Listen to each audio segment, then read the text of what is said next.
Good morning.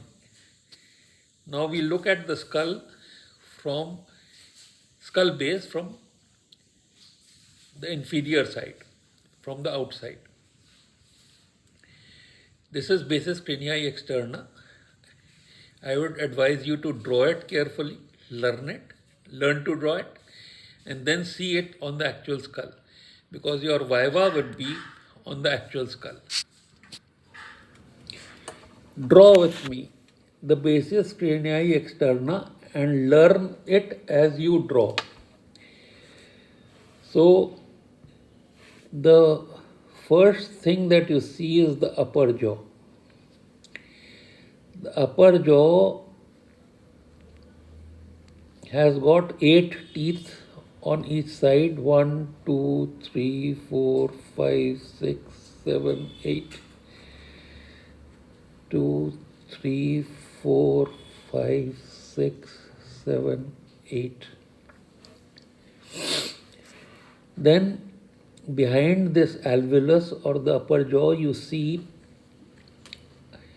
the hard palate. The hard palate has a posterior margin which is like this, and this projection is called as the posterior nasal spine. So there is an anterior nasal spine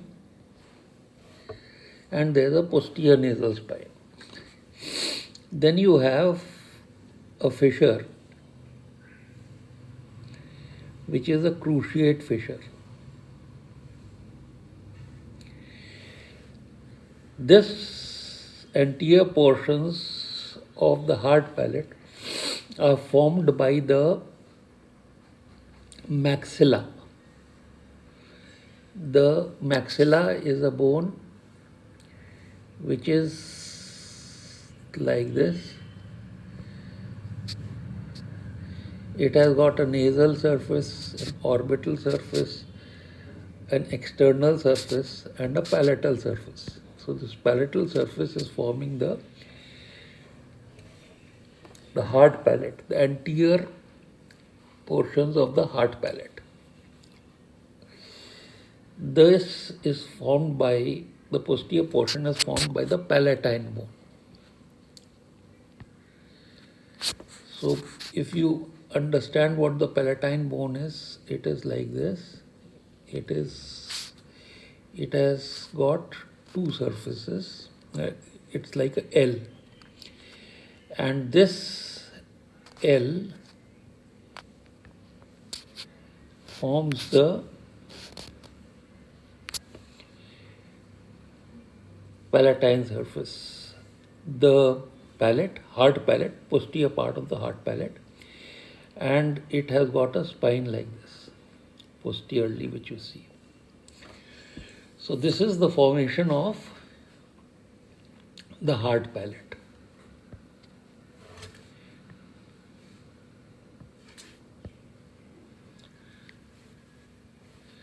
Now, after this, we say that there is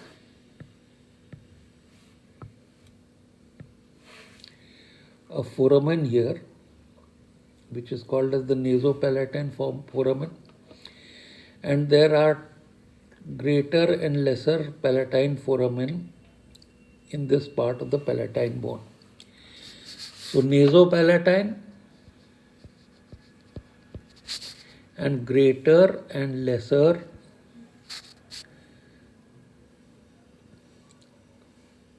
palatine foramen in the horizontal portion of the palatine bone.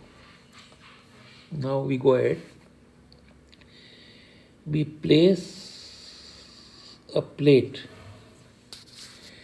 The sphenoid is a bone like this. It has got a greater wing, it has got a body, it has got a greater wing, and it has got a lesser wing. Now, this sphenoid has got two processes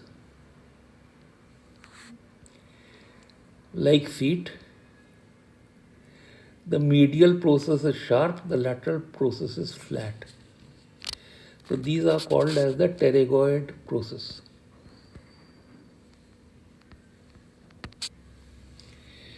So here you are seeing the medial lip of the pterygoid process. Here is the lateral lip, and this is the pterygoid process going. The medial pterygoid process winds round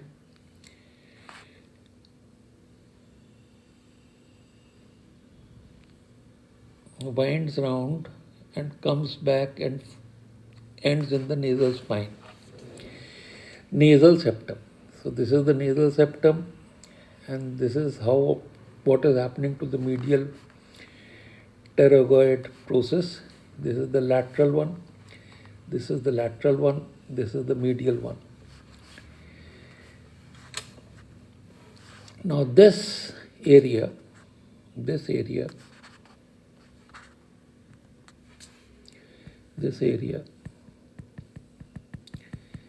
is the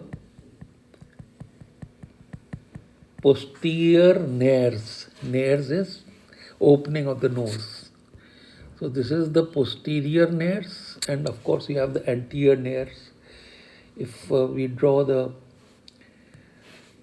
nose here, it will be something like this. So those are the anterior nares, and this is the posterior nares. Then take this off. Yeah. Then we make a fissure which is called as the petrosphenoid fissure.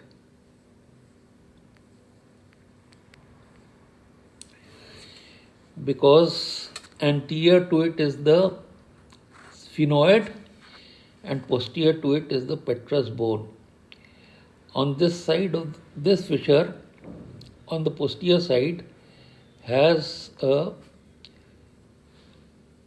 canal which is called as the carotid canal. The carotid artery enters here, goes through this, and anterior to this is the foramen lacerum, and this artery would enter the middle cranial fossa from the foramen lacerum here. The sympathetic, the greater superficial petrosal nerve, will come from the middle cranial fossa and enter the pterygoid canal here and emerge anterior to the pterygoid processes in the fossa, which is called as the pterygopalatine fossa. And it will draw some fibers from the sympathetic plexus around the internal carotid artery, and this is called the deep petrosal nerve or the Vidian nerve, and it has both sympathetic and parasympathetic fibers. So this is the petrous. So here will be the foramen lacerum, here will be the carotid canal, and here you will have the foramen for the entry of the internal carotid artery.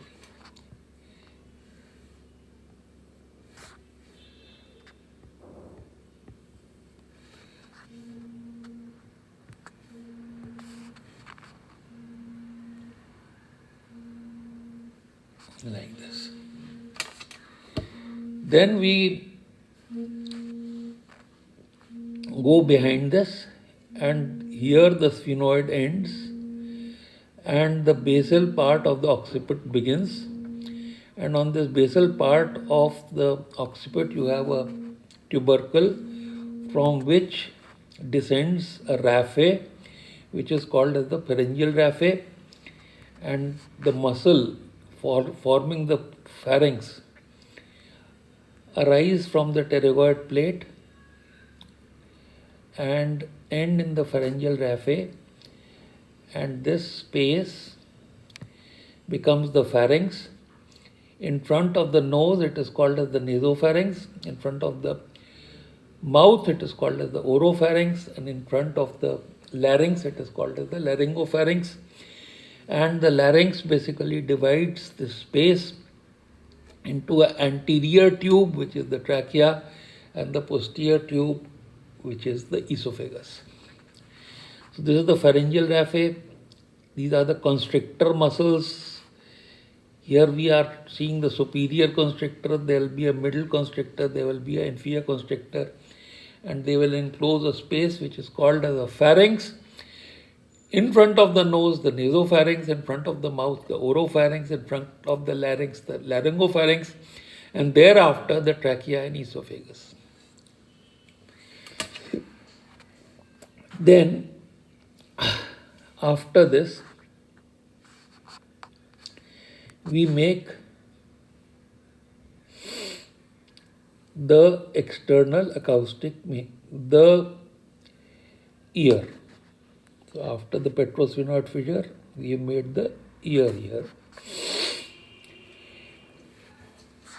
And from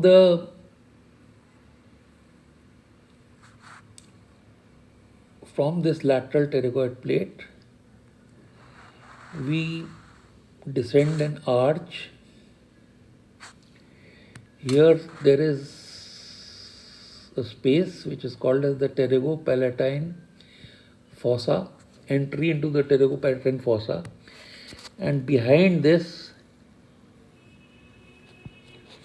you have this space, this arch, which is called as the zygomatic bone, zygomatic up to here, and this is forming the bulk of the cheek where the boxer boxes you. And this, as it comes back, it opens up and has a fossa here,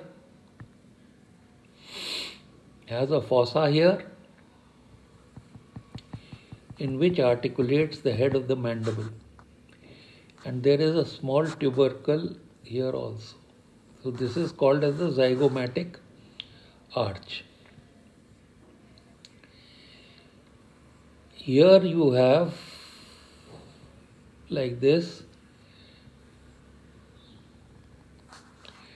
the infratemporal surface, this surface of the sphenoid, the greater wing of sphenoid.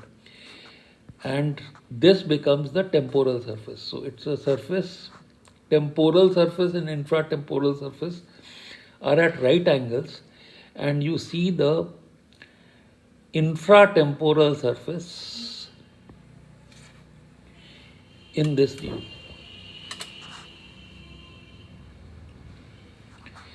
Now, in this infratemporal surface, you would see the pterygopalatine fossa, the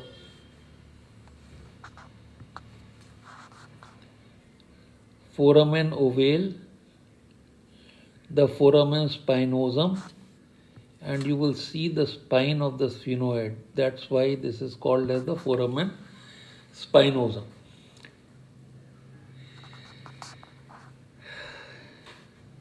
So on this side we make the same thing.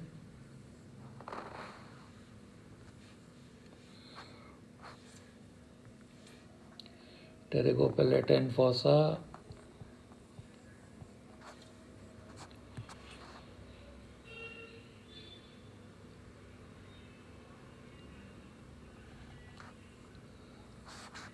and the infratemporal surface of the greater wing of sphenoid. Then we go to the posteriormost part. Here we place the mastoid process, and between the mastoid and the ear we place the styloid process. So this is the styloid process, and this is the mastoid process, And here we have a foramen which is called as the stylomastoid foramen, from which emerges the facial nerve.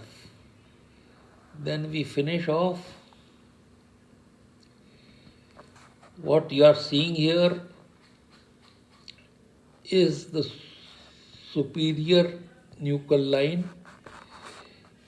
In between this occiput, you have this foramen magnum, the two occipital condyles, the anterior and posterior hypoglossal canals, and you have the jugular foramen divided into three parts.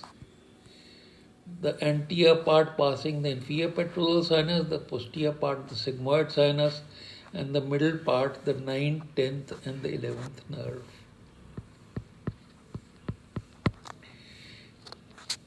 Alright, anterior part, posterior part, anterior part, inferior petrosal sinus,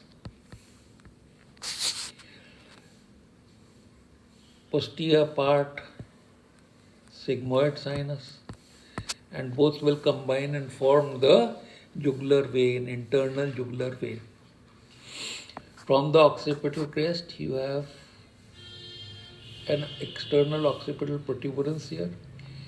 So from the foramen magnum, you have the external occipital crest, and you have an inferior nuchal line, you have a superior nuchal line, and of course you can't see that, but above that there is a highest nuchal line also.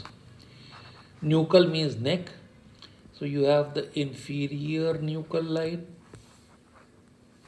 you have the superior nuchal line, and you have the highest nuchal line also.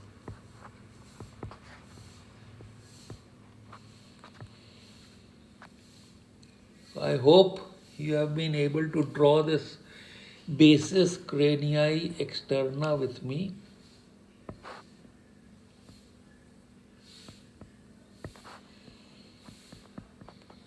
And would be able to remember this basic diagram. So what passes through foramen ovale? Male passes through ovale, mandibular nerve, accessory pharyngeal artery, lesser superficial petrosal nerve, and emissary vein. What does the lesser superficial petrosal nerve supply? It supplies the parotid gland. Through which nerve? Auriculotemporal nerve. So that's how you are asked questions.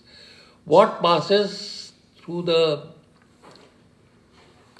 foramen spinosum? The middle meningeal artery. Middle meningeal artery passes through the foramen spinosum. What is attached to the spine of the sphenoid? The sphenomandibular ligament is attached to the spine of the sphenoid. Sphenomandibular, going from spine of sphenoid to the mandible. What lies just medial to the sphenomandibular ligament? The chorda tympani nerve.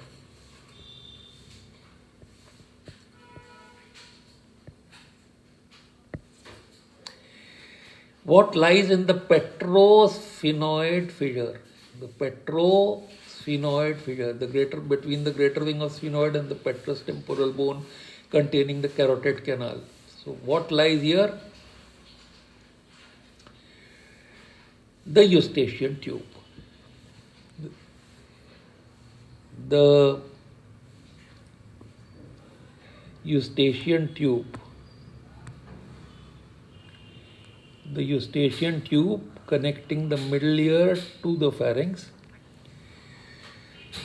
and this maintains the pressure in the middle ear equal to the atmospheric pressure. So supposing the tube is blocked, the pressure inside the middle ear will increase, and that can cause acute ear pain. And this is called as eustachian catarrh. It is called as eustachian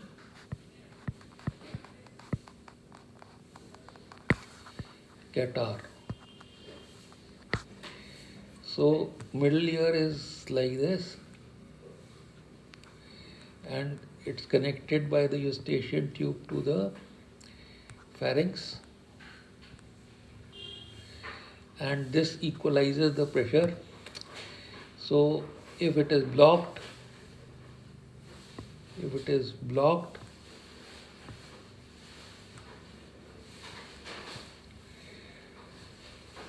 then the pressure from the nasopharynx will not equalize, and the tympanic membrane that lies outside this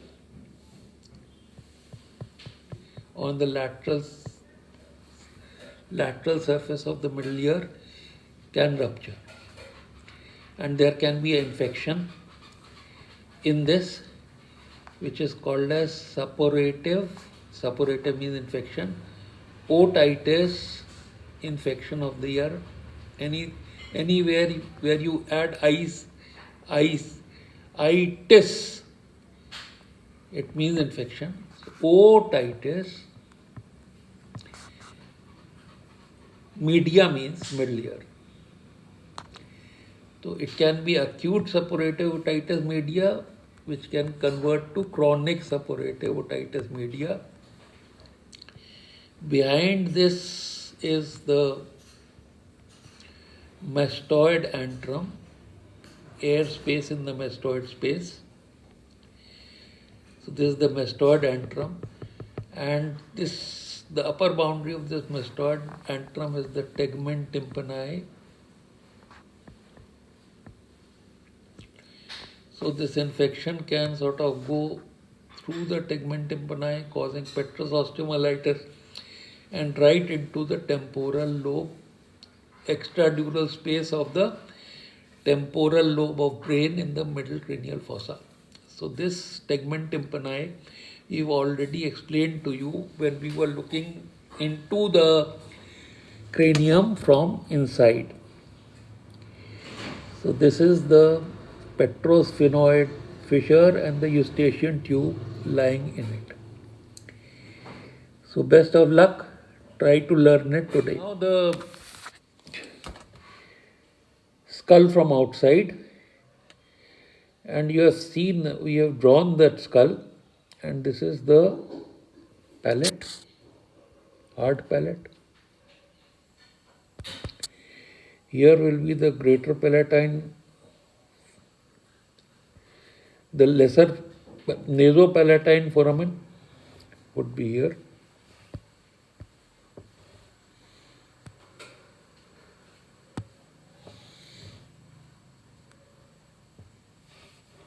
We'll take the black one. So this is the nasopalatine foramen. Here will be the cruciate fissure that you see. This is the inferior surface of the maxilla. This is the horizontal portion of the L-shaped palatine bone. You can see the other part of the L here, which forms the medial wall between the maxilla and the pterygoid processes, pterygomaxillary fissure. Then here will be the nasal spine, posterior nasal spine. Then you will see the nose above the palate opening through these posterior nares, and then up to here you will see the sphenoid bone. This is the sphenoid bone, and this is the nasal septum in between, and this is the spheno-occipital fissure. This is the basal part of the occipital bone, where you can see the foramen magnum and the occipital condyles. Then you have the external occipital crest here, the inferior nuchal line, the middle, the superior nuchal line, and the highest nuchal lines. Then after this, you draw the pterygoid plate. So these are the two pterygoid processes. This is the lateral pterygoid plate. This is the hamulus for the medial pterygoid plate. And this has led into a space which is called as the petrosphenoid ligament. This is the greater wing of sphenoid. This is the petrous temporal bone, housing the internal carotid artery,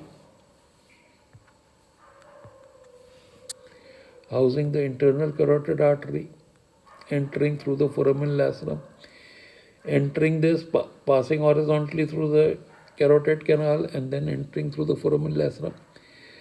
And on this side, you will have the ear,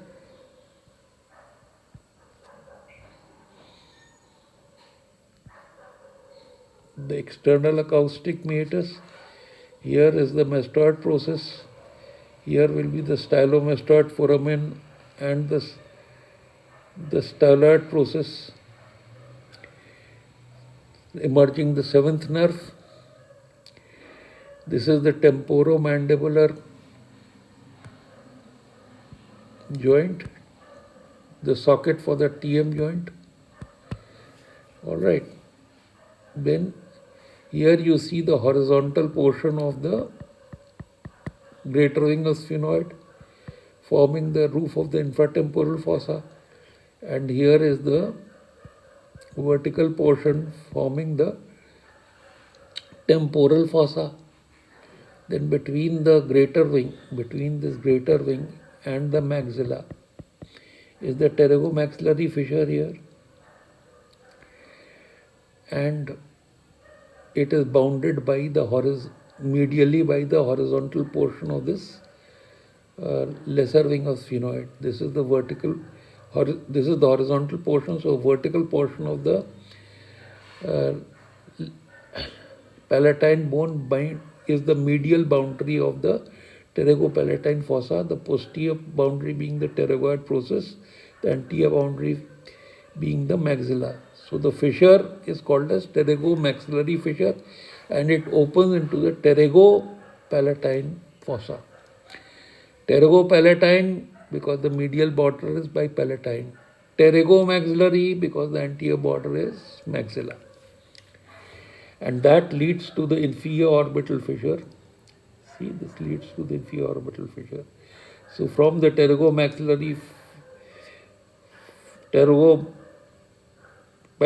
fossa, the maxillary nerve will enter through foramen rotundum and pass through the inferior orbital fissure and become the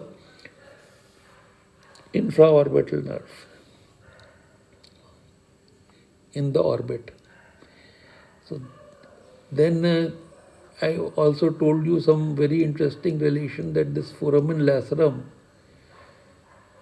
from this enters the internal carotid artery and emerges the greater superficial petrosal nerve, which takes branch from the internal carotid artery, becomes the nerve, deep petrosal nerve, enters the pterygopalatine fossa, hikes onto the maxillary nerve, infraorbital nerve, and then the lacrimal branch of the ophthalmic and supplies it. So this is the basic anatomy of the basis craniae externa, and that's exactly what we had tried to draw and ensure that you learn it. We've drawn it here.